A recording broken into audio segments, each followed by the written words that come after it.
Welcome back, truth seekers, to a journey into the deepest shadows of our world, where the rules of biology seem to bend and sometimes break entirely. Today, we're not just hunting for monsters.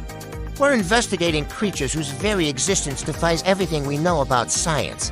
These are the biologically impossible, the anomalies that whisper from the unexplored corners of our planet. Our first stop is the Amazon rainforest, a labyrinth of green so vast it could hide anything. And according to local legends, it does. Meet the mapinguari. This isn't your average Bigfoot-style cryptid. Descriptions paint a picture of a massive, sloth-like beast covered in reddish fur so thick it's said to be bulletproof. It walks on its hind legs, emits a terrifying, foul odor that can disorient anyone nearby, and possesses a feature that sends shivers down the spine of any biologist: a single cyclopean eye. Or, in some versions of the tale, a gaping, odorous mouth right in the middle of its stomach. Think about that. A mouth on its abdomen. How would that even work? Where would the esophagus go? How would it connect to a digestive system? And a single eye, while not entirely unheard of in the animal kingdom, especially in simpler organisms, its placement and function on a large mammal would be an evolutionary marvel, or more accurately, an impossibility.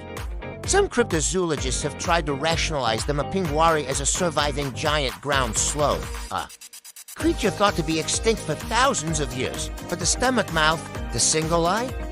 These details push the mapinguari from the realm of the undiscovered into the biologically fantastical. Is it a misremembered myth, a distorted description of a known animal, or something else entirely, lurking in the jungle's emerald heart? From the dense jungle, let's plunge into the abyss. The deep ocean, for centuries. Sailors have returned from their voyages with tales of colossal sea serpents, creatures that dwarf the largest whales and move with an unnatural speed and grace. We're not just talking about big eels or oarfish, which are often cited as rational explanations. We're talking about creatures described as having horse-like heads, manes of hair, and bodies that loop in and out of the water for hundreds of feet. Let's break down the biology here. For a creature of that size to exist, the sheer amount of energy required would be astronomical. It would need to consume vast quantities of food constantly. Its skeletal structure would have to withstand immense pressure, both from the depths and its own powerful movements. How does a creature with a serpentine body, which is efficient for its size, support a massive, non-aerodynamic head like a horse's? And a mane? What possible evolutionary advantage could a mane provide in the deep ocean? It would create drag, slow it down, and serve no purpose for warmth or display in the crushing dark. These accounts, from the famous Gloucester sea serpent sightings in the 19th century to modern-day encounters, describe a life form that seems to ignore the fundamental principles of marine biology and hydrodynamics. They are less like animals and more like living myths, swimming right through the pages of our science textbooks. Now let's consider creatures that challenge evolution itself. Cryptids are often seen as missing links or surviving prehistoric beasts. But what if they represent something far stranger? Take the infamous Mothman of Point Pleasant, West Virginia. Described as a winged humanoid figure with glowing red eyes, its appearance in the 1960s coincided with a series of strange events, culminating in a tragic bridge collapse. Biologically, what are we looking at? A winged primate? An insect-human hybrid? There is no evolutionary path that leads to such a creature.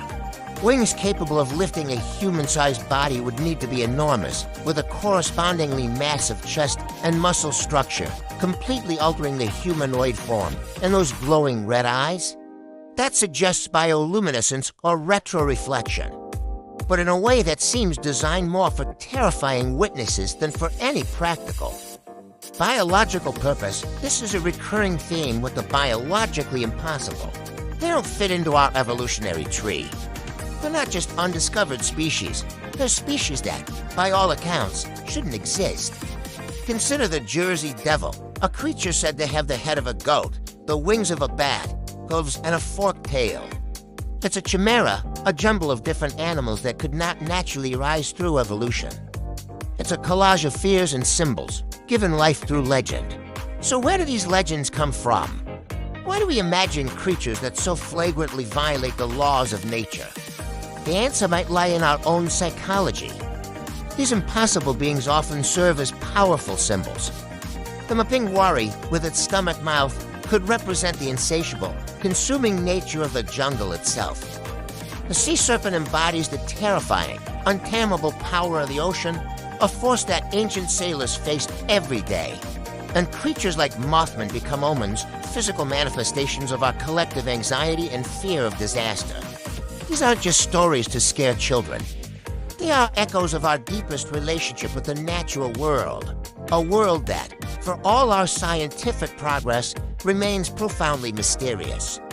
When we hear a strange sound in the woods or see an unexplainable shape in the water, our minds reach for explanations. And sometimes the most compelling explanation isn't a known animal, but a myth. A myth that feels more real, more potent than any scientific classification. Could there be another possibility? Some have theorized that these creatures might not be biological in the way we understand it. Could they be interdimensional beings momentarily clipping into our reality? Or perhaps even advanced forms of technology mistaken for living creatures? This pushes us from cryptozoology into the realm of high strangeness. But when you're dealing with a creature that has a mouth on its stomach, perhaps no theory is too wild to consider. The universe is a vast and bizarre place, and our understanding of life might be incredibly limited. The enduring power of these legends shows us that the line between science and myth is often blurry. The mapingwari, the sea serpents, the Mothman, they exist in that space. They challenge us to question what we think we know and to wonder about what secrets the dark corners of our world still hold. They are the ultimate what if, the living embodiments of the impossible. They remind us that for all our maps and encyclopedias, the world is still wild, still mysterious, and still capable of creating monsters, whether in the flesh or in our minds. What do you think? Are these creatures simply misunderstood animals wrapped in folklore? Or is there something more to these impossible beings? Let me know your theories in the comments below. And if you enjoyed this dive into the biologically bizarre, make sure to hit that like button and subscribe for more journeys into the unknown. Thanks for watching.